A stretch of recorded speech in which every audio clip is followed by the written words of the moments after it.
Good morning, sir. Okay, sit down. എല്ലാവരും food കഴിച്ചില്ലേ? എല്ലാവർക്കും എനർജി ഉണ്ട് അല്ലെ? ഈ എനർജി ക്ലാസ് തീരുന്നവരെ ഉണ്ടാവും. Okay, take A compose. 1, 2, 3, 4. മൂന്ന് പേര് വന്നില്ല അല്ലേ? എന്ത് പറ്റി അവർക്ക്? Yes. ഞാൻ ഫോൺ ചെയ്തില്ലല്ലോ. ഓക്കെ, എന്തോ ആയിക്കോട്ടെ. നമ്മൾ കഴിഞ്ഞ ക്ലാസ്സിൽ പഠിച്ച ചാപ്റ്റർ ഏതാണ്? ഏരിയാസ് അല്ലെ? ഏത് ടോപ്പിക്കാ പഠിച്ചത്? Area of square. Area of square. Nithya, എന്താണ് ഏരിയ ഓഫ് സ്ക്വയർ? അതായത് സ്ക്വയറിന്റെ ഏരിയ കണ്ടുപിടിക്കുന്ന ഇക്വേഷൻ എന്താണ്?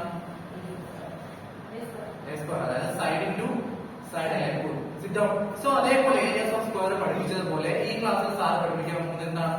Areas of the rectangle. Area of a rectangle. റെക്ടാങ്കിളിന്റെ ഏരിയ നമുക്ക് എങ്ങനെ കണ്ടുപിടിക്കാം?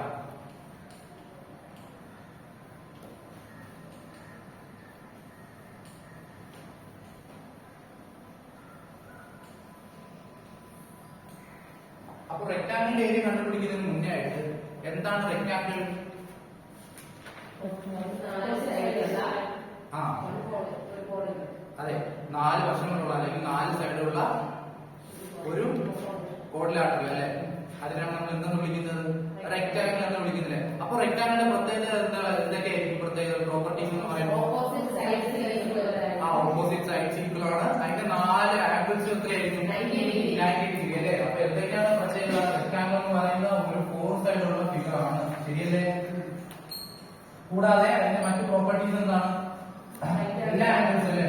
All angles are right angles, അല്ലെങ്കിൽ എന്താണ്? 90 ഡിഗ്രി അല്ലെ? 90 ഡിഗ്രി ആയിരിക്കും എല്ലാ ആംഗിൾസ് എന്ന് പറയുന്നത്. കൂടാതെ മറ്റൊരു പ്രോപ്പർട്ടി എന്താണ്? ഓപ്പോസിറ്റ് സൈഡ്സ് അല്ലെ? ഓപ്പോസിറ്റ് വശങ്ങൾ എന്ന് പറയുമ്പോൾ എന്തായിരിക്കും? തുല്യമായിരിക്കും അല്ലെ? Opposite sides are equal. Okay, ഇതൊക്കെയാണ് നമ്മൾ എന്തെന്ന് പറയുന്നത്? റെക്ടാങ്കിളിന്റെ കുറച്ച് പ്രോപ്പർട്ടീസും റെക്ടാങ്കിൾ എന്താണെന്ന് അല്ലെ? ഇനി നമ്മൾ പഠിക്കാൻ പോകുന്ന നമ്മുടെ ടോപ്പിക് എന്താണ്? ഏരിയ ഓഫ് എ റെക്ടാങ്കിൾ അല്ലെ? എങ്ങനെയാണ് റെക്ടാങ്കിളിന്റെ ഏരിയ കണ്ടുപിടിക്കുന്നത്? അപ്പൊ എന്താണ് ഈ ഏരിയ? എന്താണ് ഏരിയ? സാധാ ഏരിയ എന്താണെന്ന് പറയാൻ പോകുന്നത് റെക്ടാങ്കിൾ വരയ്ക്കണം. സാധാ റെക്ടാങ്കിൾ വരച്ചു. നിങ്ങൾക്ക് എല്ലാവർക്കും പേരുള്ളത് പോലെ റെക്ടാങ്കിൾ ഞാനൊരു പേര് കൊടുക്കാൻ പോവാണ്, ABCD. ഓക്കെ, അപ്പൊ എന്താണ് ഏരിയ? ഈ ഒരു റെക്ടാങ്കിളിന്റെ അകത്തുള്ള സ്പേസിനാണ് നമ്മൾ എന്തെന്ന് പറയുന്നത്? ഒരു റെക്ടാങ്കിളിന്റെ ആ റെക്ടാങ്കിളിന്റെ ഏരിയ എന്ന് പറയുന്നത് അല്ലെ? ഈ ഒരു റെക്ടാങ്കിളിന്റെ ഈ അകത്തുള്ള സ്പേസിനാണ് നമ്മൾ എന്തെന്ന് വിളിക്കുന്നത്? ഏരിയ എന്ന് പറയുന്നത്, ശരിയല്ലേ? കൂടാതെ ഈ റെക്ടാങ്കിൾ നീളവും ബ്രെഡ്ത്തും ഉണ്ടാവും അല്ലെ? എല്ലാ റെക്ടാങ്കിളും എന്തുണ്ട്? ലെങ്തും ബ്രെഡ്ത്തും ഉണ്ടാവും, ശരിയല്ലേ? നമ്മൾ കഴിഞ്ഞ ക്ലാസ്സിൽ സ്ക്വയർ ആണ് പറഞ്ഞത് അല്ലെ? സ്ക്വയറിൽ പറഞ്ഞത് എന്താണ്? എല്ലാ സൈഡും ഈക്വൽ ആണ്. അത് നമ്മൾ ലെങ്തും ബ്രെഡ്ത്തും ഒന്നും പറയേണ്ട ആവശ്യമില്ല. ഇതിലെന്ന് പറയുമ്പോൾ ഒരു നീളവും വീതിയുള്ള, അതാണ് ആ ഷേപ്പ്, റെക്ടാങ്കിളിന്റെ ഷേപ്പ് എന്ന് പറയുന്നത്, ശരിയല്ലേ? അങ്ങനെയാണെങ്കിൽ ഇങ്ങനെയുള്ള റെക്ടാങ്കിളിന്റെ ഏരിയ എങ്ങനെ നമുക്ക് കണ്ടുപിടിക്കാം? ഏത് റെക്ടാങ്കിൾ തന്നാലും അതിന്റെ ഏരിയ കണ്ടുപിടിക്കാനായിട്ട് എല്ലാത്തിനും ഒരു ഇക്വേഷൻ ആണ്. ആ ഇക്വേഷൻ എന്ന് പറയുന്നത് area of a rectangle equal to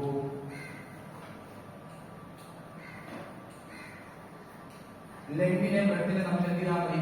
multiply ചെയ്താൽ മതി. നീളത്തിനെ വീതിയും നമ്മൾ എന്ത് ചെയ്താൽ മതി? മൾട്ടിപ്ലൈ ചെയ്താൽ മതി. അപ്പൊ എങ്ങനെ നമുക്ക് ഒരു ഏരിയ കണ്ടുപിടിക്കാം? റെക്ടാങ്കിളിന്റെ ഏരിയ നമുക്ക് എങ്ങനെ കണ്ടുപിടിക്കാം? അതിന്റെ നീളത്തിനെയും അതിന്റെ വീതിനെയും തമ്മിൽ എന്ത് ചെയ്താൽ മതി? മൾട്ടിപ്ലൈ, അല്ലെങ്കിൽ ലെങ്തിനെയും ബ്രെഡ്ത്തിനെയും തമ്മിൽ എന്ത് ചെയ്താൽ മതി? മൾട്ടിപ്ലൈ ചെയ്താൽ മതി. മനസ്സിലായോ?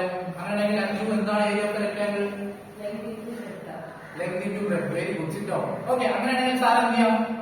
ഈ ഒരു ഇക്വേഷൻ ഉപയോഗിച്ച് നമുക്ക് എന്ത് ചെയ്യാം? ഒരു ക്വസ്റ്റ്യൻ നമുക്ക് എന്ത് ചെയ്യാം? ആദ്യം ഒന്ന് ട്രൈ ചെയ്യാം. ഇപ്പൊ മറ്റൊരു ക്വസ്റ്റ്യൻ നിങ്ങൾക്ക് തരാം, നിങ്ങൾ സ്വന്തമായി ചെയ്യാം. ഓക്കെ, ചെയ്താലോ? ഓക്കെ, ക്വസ്റ്റ്യൻ നോട്ടിലേക്ക് എഴുതാം.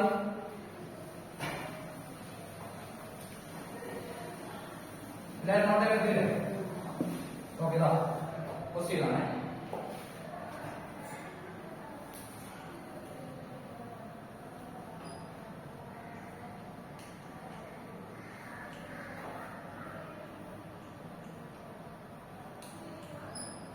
ദാ 5 സെന്റിമീറ്റർ ലെങ്തും 4 സെന്റിമീറ്റർ ബ്രെഡ്ത്തും വരുന്ന ഒരു റെക്ടാങ്കിൾ ആണ് സാർ വരച്ചിരിക്കുന്നത്. ശ്രദ്ധിച്ചില്ലേ? അങ്ങനെയാണെങ്കിൽ ഈ റെക്ടാങ്കിളിന്റെ ഏരിയ എന്താണ് എന്നാണ് നമ്മൾ കണ്ടുപിടിക്കേണ്ടത്. സോ നമുക്ക് ഇങ്ങനെ ഒരു ക്വസ്റ്റ്യൻ കിട്ടിയാൽ ആദ്യം നമ്മൾ എടുത്ത് എഴുതേണ്ടത് ലെങ്ത് ഈക്വൽ ടു എത്ര? L. ലെങ്ത് നമ്മൾ ഷോർട്ട് ആയിട്ട് എഴുതുന്ന L എന്നാണ്. L equal to 5 centimetre breadth equal to 4 centimetre. അങ്ങനെയാണെങ്കിൽ ഏരിയ ഓഫ് റെക്ടാങ്കിൾ ഇക്വേഷൻ എന്താണ്? Area of rectangle equal to length into breadth. ശരിയല്ലേ? അതായത് 5 into 4 which is equal to 20 centimetre square.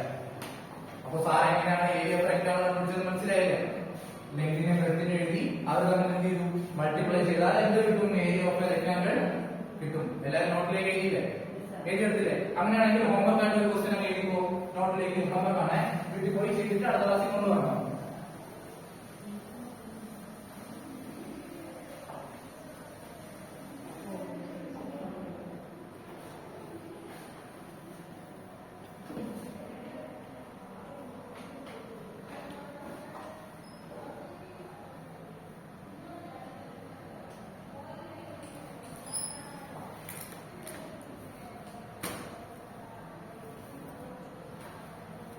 Okay, ഇതാണ് home question. എല്ലാവരും എടുത്തില്ലേ? വീട്ടിൽ പോയിട്ട് എന്ത് ചെയ്യാം? അടുത്ത ക്ലാസ്സിൽ എന്ത് ചെയ്യാം? ചെയ്തിട്ട് വരിക. ഇന്ന് പഠിപ്പിച്ച ഇക്വേഷൻസും ഈ ഒരു ക്വസ്റ്റ്യനും എന്ത് ചെയ്യാം? ചെയ്തിട്ട് അടുത്ത ക്ലാസ്സിൽ എന്ത് ചെയ്യാം? വരിക. ഓക്കെ.